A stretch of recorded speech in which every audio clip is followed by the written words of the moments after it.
Hi.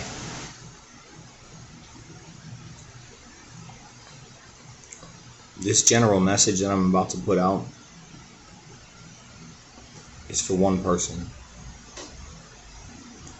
And I won't be speaking about who they are, their name, anything about them, as to protect their anonymity. But I felt guided to do this. Today I do my best to follow that inner guidance. I know I fall short sometimes, but I do my best. I will do better. But I had a dream last night, and I met you in this ether state, in the ethers, and before I get into it, there's two takes that I have on the dream state as of right now, and the more I research it, I'm sure the more I'll discover. But for me, I feel like I know the answer already, intuitively, in my heart, in my soul, my gut. And it's the latter of the two. But the first state is that our dreams are formed out of our subconscious, formed out of, brain chemistry and DMT being released in the brain, which plays a role, for sure. Okay.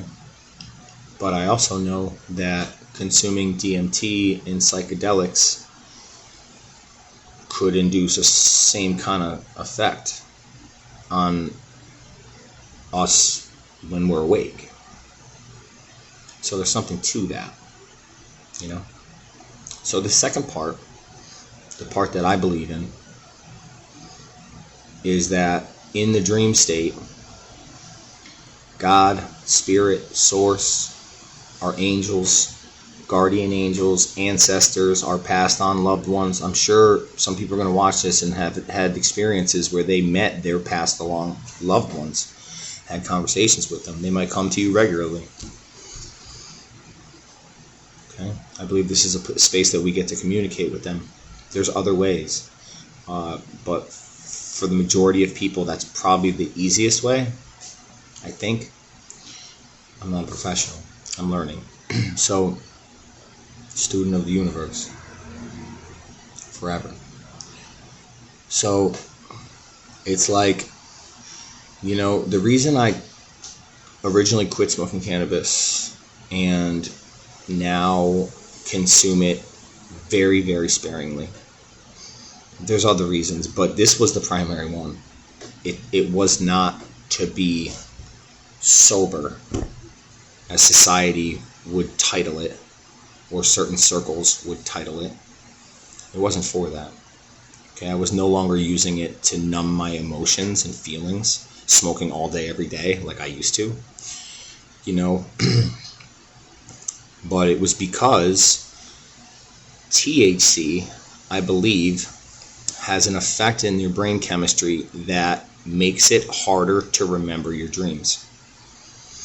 And because of that, and because of the fact that I believed that there was angelic guidance coming to me through my dreams for me to decipher, I quit. Put it to you like this, man. Right? I don't care what your religious beliefs are, what you align with, it doesn't matter to me. I believe it's all the same. But take your religious beliefs and then imagine your higher power, and then imagine that you believed that your higher power is trying to communicate to you through your dreams. Well, wouldn't you want to know what they had to say? There might be some valuable information in there. So that's the reason I quit. And now I've cut back. I'm thinking about quitting again. It's like, and for the record, I'm not high right now. I don't know. Just thought that was relevant. But so back to the dream. I meet this person in the dream space. This person, I believe, it's a good chance, is my twin flame. If you don't know what that is, Google it. You might think I'm crazy. I don't really care. I really have zero fucks to give about what you think about me. I would like you to like me. But if you don't, or think I'm nuts, I mean, that's pretty much par for the course my whole life anyways, so it's all good. You know what I mean? Just keep that trend going. You know, hashtag misunderstood. Hashtag it's okay.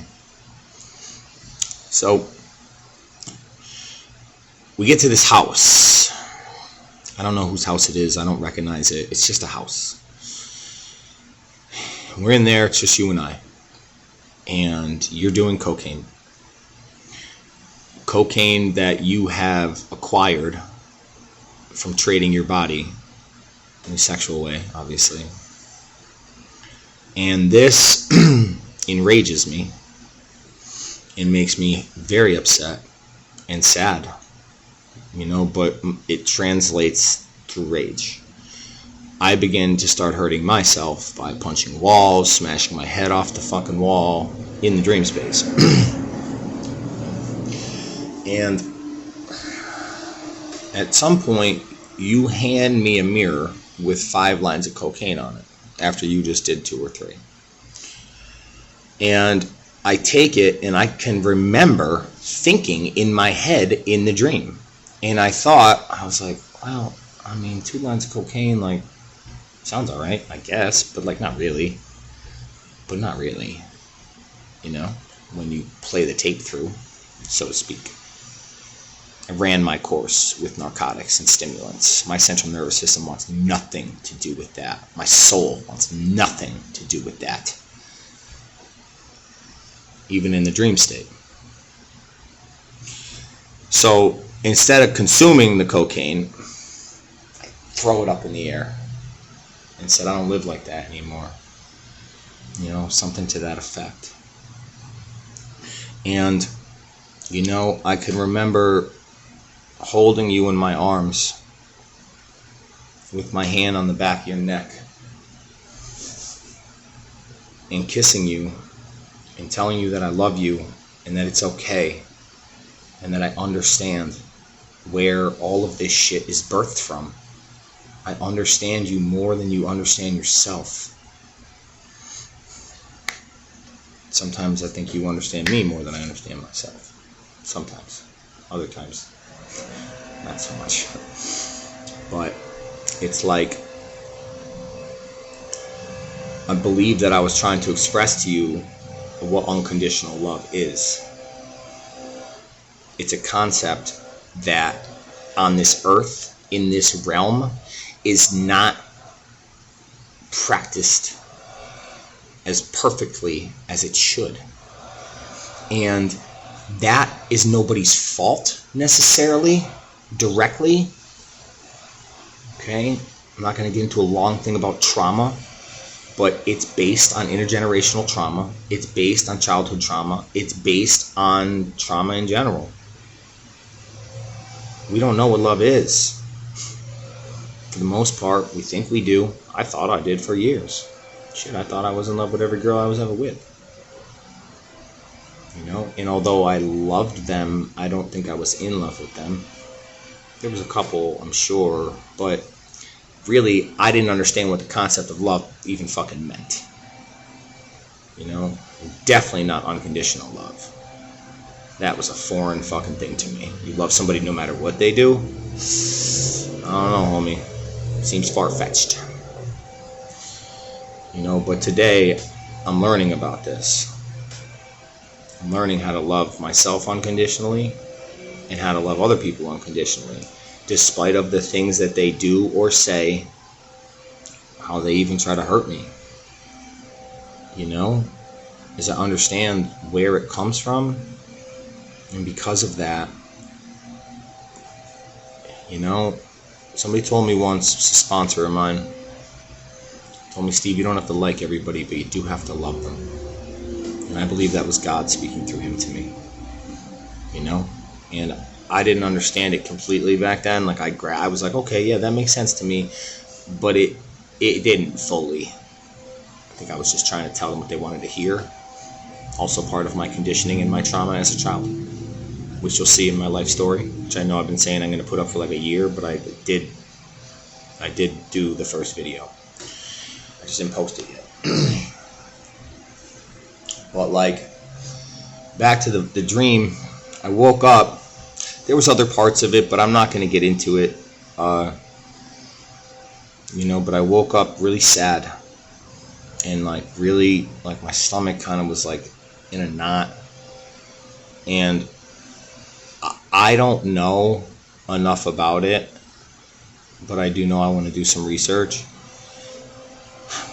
because I believe that if there is angelic guidance or your guides or whatever you resonate with, it doesn't matter to me, passing information to us through our dreams to be interpreted, and for strategic purposes, for healing purposes, I'm sure there's all sorts of different reasons. Just ride with me theoretically, think about it. Don't try to cast aside your belief system about what science has told you, what logic has told you, because I'm going to tell you this. I don't know everything, okay? But I do know this.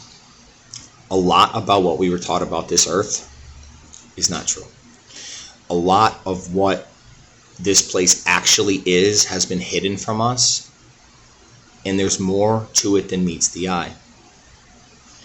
I didn't believe, well, it's not that I didn't believe, because I did. I was always like a conspiracy theorist kind of person. Today, I consider myself a conspiracy realist. Okay, I don't just take every conspiracy I hear and say, oh yeah. No, I consider like, okay, what's the agenda? Why would somebody want to push this narrative? I think about it differently. All right. But when it comes to this shit, like the spiritual realm, spirits, ancestors, you call them ghosts, whatever the fuck, angels, I can't deny the existence of this stuff. I won't deny it anymore. And I was hesitant to even speak about this shit publicly because of people's judgments and shit, but then I'd say like, oh, I don't give a fuck what you think, but then I'm like, oh no, I can't post this shit because people are gonna think I'm crazy. You know what, man, fuck it all. Fuck it all, okay? Because about 10 months ago, my life changed. And I mean, I made a video about it. I believe I got into it about the lights and stuff and the flickering on and off and just like noises and sounds and smells, phantom smells. I smelled my father, my grandfather, could feel their presence. I don't know how to, I'm not sure I even know how to properly articulate it, but I know this. I know there's something to it. And so, again, when I heard about the dream thing, I was like, well, shit, dude, I don't know. If God and his team is trying to send me a text message, I'm not going to do it on red. You know what I mean? Let me get the whole thing.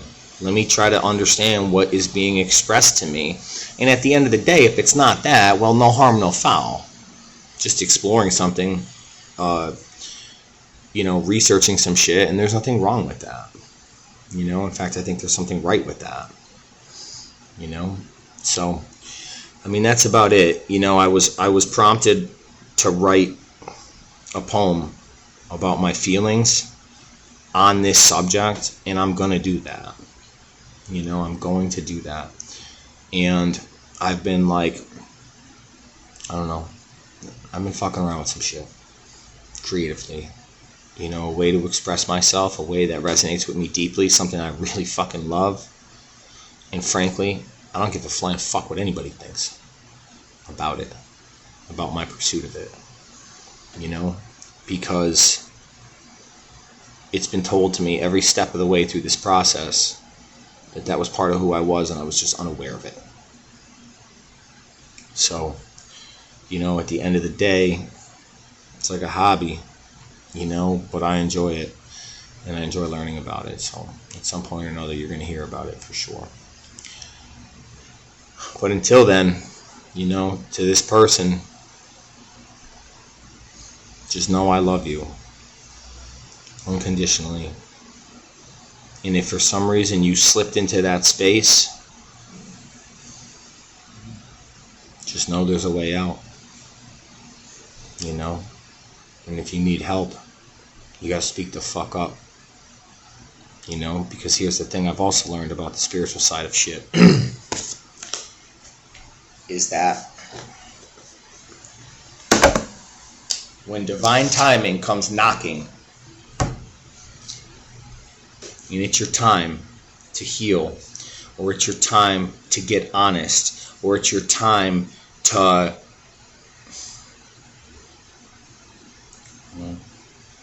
wake the fuck up. You're going to be pushed, and it's going to be uncomfortable. And the more you resist it, the more uncomfortable it's going to be. So, just know I love you. I've always loved you.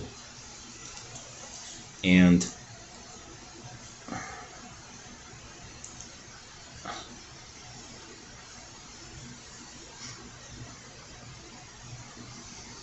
I don't even know what to say at this point. I guess this is the end of the transmission. But yeah. Peace and love. Be true to yourself. Respect yourself. We all deserve that. We all deserve to love ourselves, really. And not just put on a hell of a mask and say, I love myself. Really? Do you really? People who love themselves, really, don't even smoke cigarettes. They treat their body like a fucking temple. So, you know, it's just my take on it. It's just my opinion. But it feels pretty fucking valid to me. So, peace and love.